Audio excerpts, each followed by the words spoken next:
पर विराजमान आप फोन करके बताइए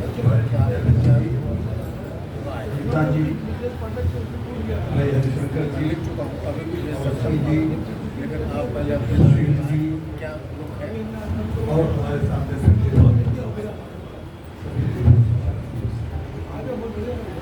सबसे पहले तो मैं सुशील जी को बधाई देना चाहूँगा। बहुत बहुत शुभकामनाएं।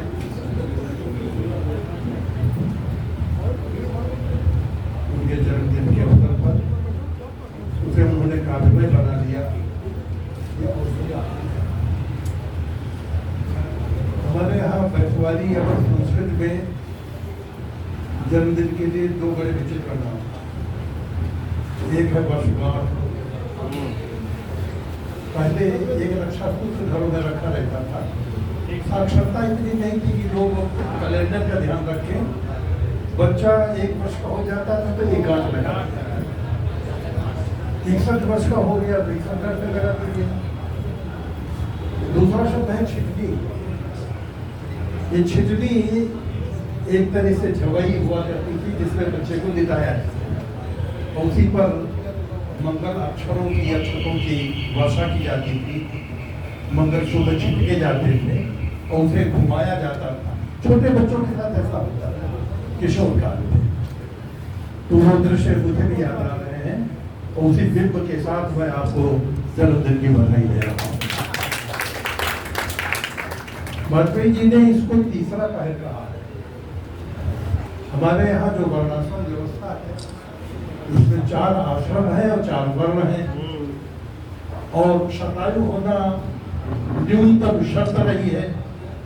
तो 75 के बाद तीसरा वर्ण।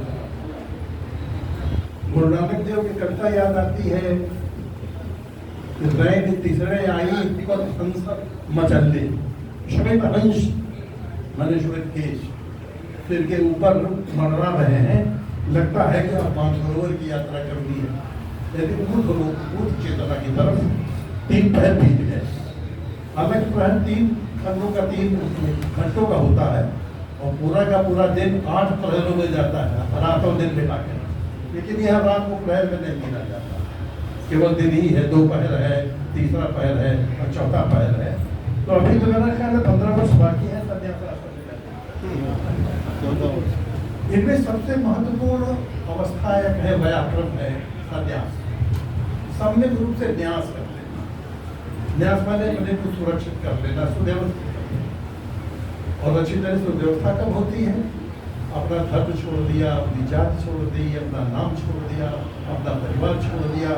घोषणा करता है कि लोक ऐषणामय आत्मकता, काम ऐषणामय आत्मकता, वित्त ऐषणामय आत्मकता, सब कुछ का त्याग करता है। और सर्वस्व का विसर्जन किसके लिए? जिसको परोपकार परहित। भगवान वेदव्यास ने 18 पुराण और महाभारत यह सब रचने के बाद उनसे कहा कि आपको शब्दाधिक संतोष किस गति से मिला है?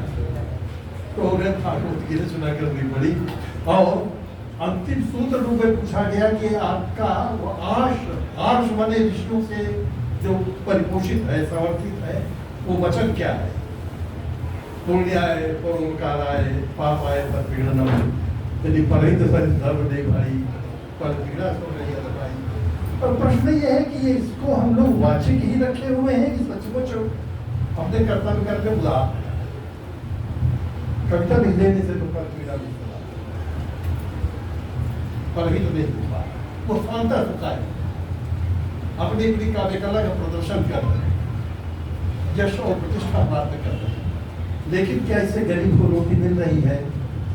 या समाज में व्याप्त विषमता, जातीय, सामुदायिक, वर्गीय विभिन्न प्रकार के जो भेदभाव हैं, जो अमानुषिक कृत्य हो रहे हैं, जो भ्रष्टाचार हो रहे हैं, उसके लिए तो हम पुलिस का सहारा लेते हैं, कचहरी का सहारा लेते हैं, सरकार का सहारा लेते हैं। उसमें कभी अपनी क्या भूमिका निभा रहा है? यहाँ कभी से मेरा बात पूरे साहित्यकार पद से है, चाहे नाटककार हो, कथाकार हो, समीक्षक हो, लेखक हो, पत्रकार हो। वो ऐसी नियामक भूमिका क्या निभा रहा है जिससे स्मरण किया जाए, उसको महत्व दिया जाए और उसको स्वयं संतोष हो कि हमने अपने जीवन की सार्थकता से। आज आवश्यकता है सुशील जी कि हम एक लिटरेरी इंजीनियरिंग शुरू करें। जैसे सोशल इंजीनियरिंग पहले शुरू किया था, सामाजिक संरचना में भी इंजीनियरिंग है। इंजीनियरिंग के और जो रूप है, मैकेनिकल है, सिविल है, इलेक्ट्रॉनिक है, उसी तरह से सोशल इंजीनियरिंग है, समाज में भाईचारा की स्थापना है, समता का विकास है।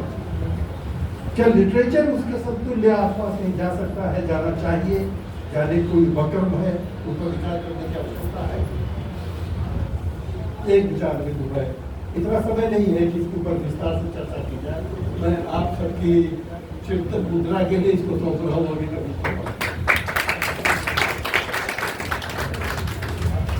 सुशील जी, सुनील जी हैं, सुनील जी हैं सर। इनमें दो राय है।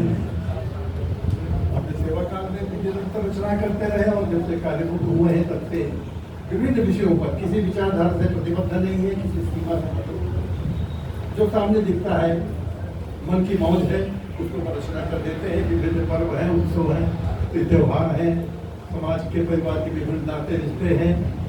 शायद ही कोई विषय बचा हो। प्रगति के जितने रूप हैं, जितने दृश्य हैं, इस देश में जितने महत्वपूर्ण दर्शनीय स्थान हैं, जो बड़े बड़े तीर्थ हैं, इस देश का जो इतिहास है, जो भूगोल है, इसका जो सांस्कृतिक प्रभाव और विकास सब पर रचनाएं की। आज आवश्यकता यह है कि इतने विस्तार में नहीं, हमको उन विषयों की तलाश करनी चाहिए जिसके लिए समाज भूखा, इसकी जानकारी उसको नए सिरे से दी जाती, जो काव्य का, साहित्य का मूल हेतु माना जाता है। प्रश्न यह है कि काव्य का हेतु है क्या? हमारे यहाँ जब आदि काव्य की रचना हुई, आप जानते हैं वाल्मीकि रामायण आदि काव्य, उसका प्रसंग क्या है? परसा में बैठे हुए साधना करते हैं, अभिषेक करते हुए, जलार्जन करते हुए, अकस्मात ऋषि देखते हैं कि दूर ही कहीं एक स्थान पर एक क्रौंची चीख रही है। क्रौंची सारस पक्षी, मादा पक्षी चीख रही है क्योंकि उसके नर को किसी व्याध बहेली ने मार दिया। जब परस्पर बड़े प्यार भाव से एक दूसरे के साथ संपर्क थे, उसी समय तब तक लौकिक संस्कृति का विकास नहीं हुआ था। बोलचाल की भाषा प्राकृतिक इत्यादि नहीं होगी, लौकिक संस्कृत का जन्म नहीं हुआ था। अकस्मात उनके मुद्दे वाली फूट निकलती है, मां निषाद जिसका अर्थ है क्या था, तेरा सत्यानाश हो जाए, तू कभी प्रतिष्ठा को प्राप्त नहीं होगा। तूने काममुग्ध इस क्रौंच युग में से ये को निर्दोष होते हुए अकारण मार डाला है। अब यह जो उनकी वाणी है, उसके बाद पूरा कथा आती है कि वहाँ नारद जी प्रकट होते हैं, ब्रह्मा जी आते हैं, संदेश देते हैं कि तुम्हारी लौकिक संस्कृत और प्रज्ञा जागृत हो गई है, तुम काव्य रचना करो, आगे तुम आदिकल कहलाओ। और प्रश्न ये है कि जो रचना उन्होंने की उसमें मूल स्वर मूल भाव क्या है? या उसको छंद है, इसकी शुरुआत होती है माँ से। माँ निषेध वाला शब्द है, एक तरह का अभिशाप है इसके भीतर, और दुआ देते हुए। इसलिए विद्वानों ने तर्क दिया कि काव्य का हेतु बोलने से क्रोध होता है। जो कम समझ पाए उन्होंने कहा नहीं, करुणा से काव्य का जन्म। Our sweetest songs are those that tell us sided thoughts। और देखिए उसी को भी होगी होगा पहला कर। लेकिन विचार करके देखें कि यहाँ क्रोध पहले आया है कि करुणा पहले आई? श्लोक शुरू होता है मां निशान प्रतिष्ठान को गवा, जहां तेरा सत्यानाश हो जाए तो प्रतिष्ठा को नहीं प्राप्त होगा। ये करुणा है कि क्रोध है? क्रोध है। इसीलिए काव्य के दो हेतु, मूल हेतु बताए गए हैं। एक है क्रोध, क्रोध का तात्पर्य है सात्विक अवर्ष, जहां अन्याय हो रहा उसका प्रतिरोध करना। कभी सदैव प्रतिपक्ष में खड़ा होता रहा, कभी राजाशय को नहीं देखा, महाकवि वही हुआ। जहां कहीं अत्याचार है, जहां कहीं मर्यादा का उल्लंघन है, इसीलिए राम जैसे चरित्र बनाए हैं, कृष्ण जैसे चरित्र बनाए हैं, और दूसरे दूसरे चरित्रों की, उदात्त चरित्रों की खोज भारतीय साहित्य में की है। यहाँ विलय की खोज ये तो पश्चिम का आया हुआ आदर्श नायक जो लोग वंदे हुए, आज कविता के लिए आवश्यक है कि जहाँ कहीं समाज में भ्रष्टाचार दिखे